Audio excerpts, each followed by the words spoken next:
Hi guys! In the previous lesson, we learned how to use handle to control robot. This lesson, I'm going to show you how to control grips of robots. Before that, connect handle receiver into the master. There are 2 points you need to note. The first point is to turn on the master first, and then the slave.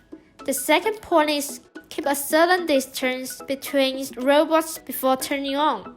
Okay, let's look at the performance.